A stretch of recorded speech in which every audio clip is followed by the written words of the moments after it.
अब हमारा जो लास्ट इसमें पॉइंट है कि दशा अंतर दशा अनुसार हम कैसे रेमेडीज करें, उपाय क्या करना चाहिए और उपाय होते भी हैं नहीं, किस तरह से उपाय करना चाहिए, कुछ रिलीफ आपको मिलेगा भी या नहीं मिलेगा, इसका थोड़ा सा हम वर्णन कर लेते हैं इस टॉपिक के अंदर।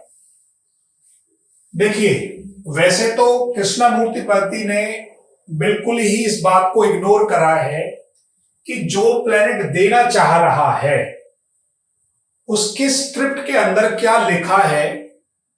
यदि हम उस स्क्रिप्ट की जो सिग्निफिकेटर है उनको इन्वॉल्व कर लें अपने आप में तो आपको कष्ट मिलेगा ही नहीं, और यदि उस स्क्रिप्ट के नंबरों को हम अपने अंदर इन्वॉल्व नहीं करते हैं तो प्रॉब्लम थोड़ी आती है।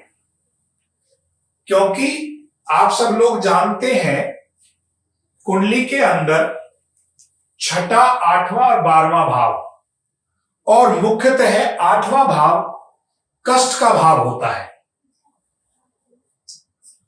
8वां भाव सबसे ज्यादा कष्ट के रूप में जाना जाता है। 12वां भाव हमारा हॉस्पिटल से संबंधित, अधिक खर्चे से संबंधित,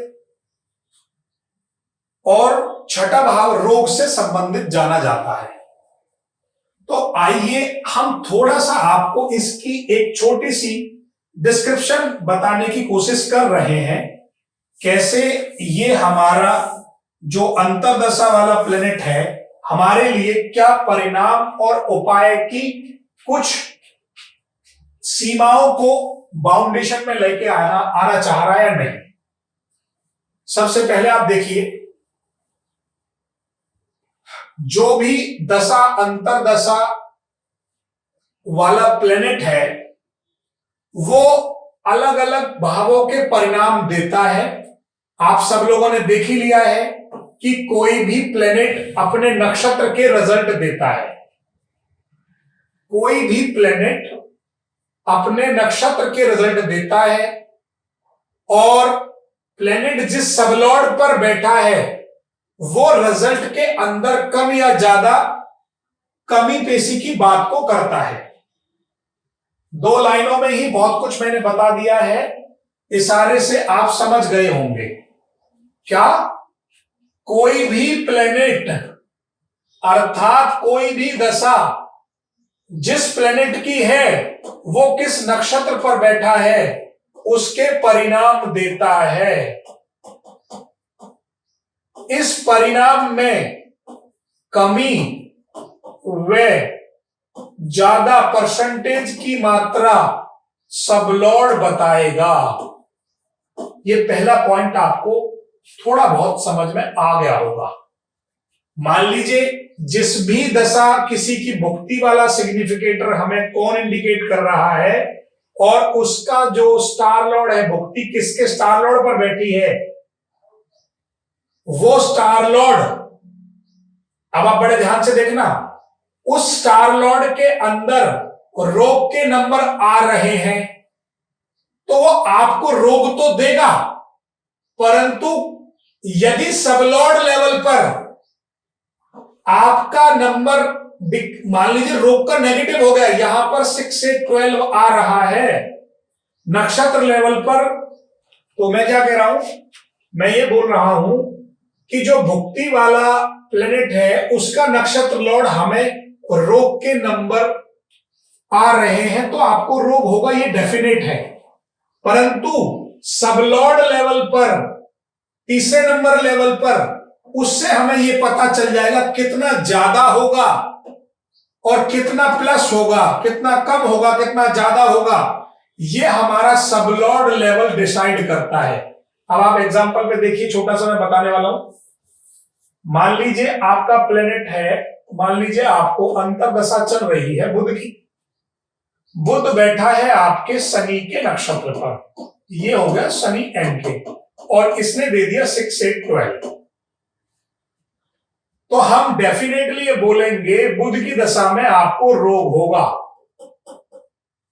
अब इस रोग किस लेवल पर जाएगा ये हम सबलॉर्ड पर जाकर देखेंगे कि शनि बैठा है सूर्य पर, और यदि ये सूर्य भी 6-8 बार है देता है, या रोग के नेगेटिव नंबर कौन से हैं 1, 5, 11, या इवन ये 5 भी यहां दे देता है, तो हम बोलेंगे कि रोग तो होगा आपको अवश्य, परंतु आप सही हो जाएंगे।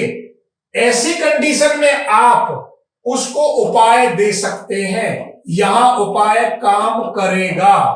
हमारा टॉपिक क्या है? उपाय से संबंधित। उपाय भी कब काम करते हैं?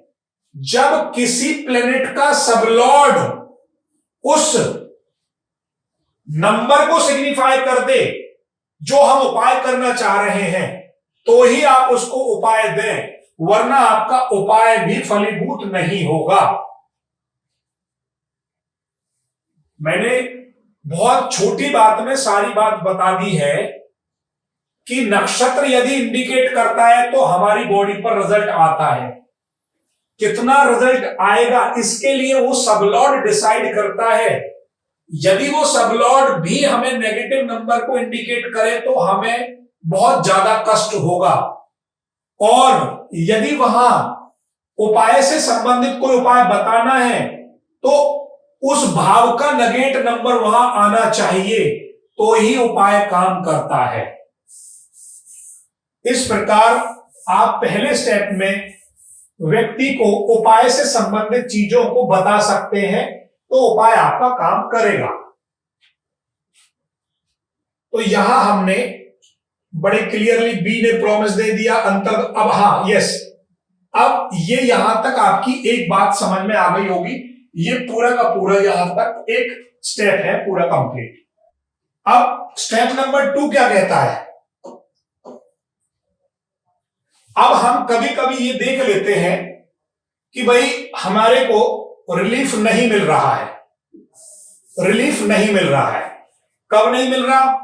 कि भाई भुक्ति दशा हमें बहुत ज्यादा 6 से 12 नंबर दे रही है, और उसका सबलॉर्ड भी हमें रिलीफ नहीं दे रहा है।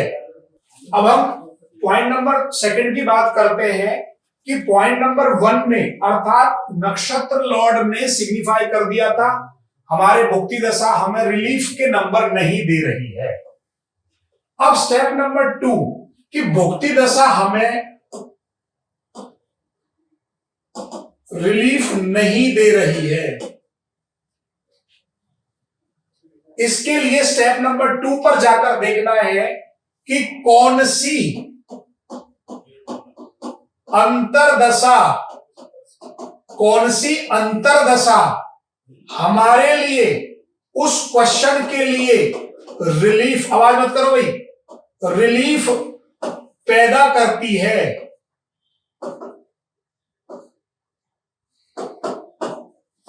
सीधा सा है कि आप भी अगर उसे उपाय देना ही है तो आपको वो अंतरदशा ढूंढनी पड़ेगी जो उस क्वेश्चन के रिगार्डिंग नेगेटिव करती हो। अर्थात हमारा ऊपर टॉपिक क्या था? रोग। रोग उसको भोगया उसकी बॉडी में, और भुक्ति दशा कोई रिलीफ नहीं दे रही। अब ढूंढना है अंतरदशा वाला प्लेनेट, वो 1, 5, 11 या उसका नक्षत्र 1, 5, 11 कब दे रहा है। उस अंतरदशा में उस व्यक्ति को यदि आप कोई उपाय बताएंगे तो आपका काम हो जाएगा।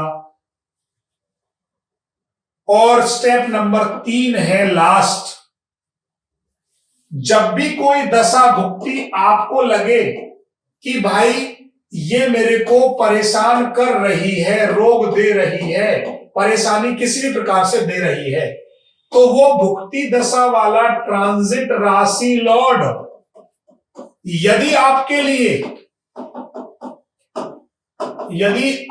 लिए रिलीफ के नंबर शो कर दे, तो भी आप देख सकते हैं ट्रांजिट में जाकर कि आपको कब रिलीफ मिल रहा है। जैसे एग्जाम्पल समझ लीजिए। मान लीजिए आपकी दशा भुक्ति क्या कह रही थी, 6 से 12। अब ये भुक्ति वाला ट्रांजिट राशि लॉर्ड मान लीजिए ये बन गया हमारा सैटर्न बन गया, शनि बन गया।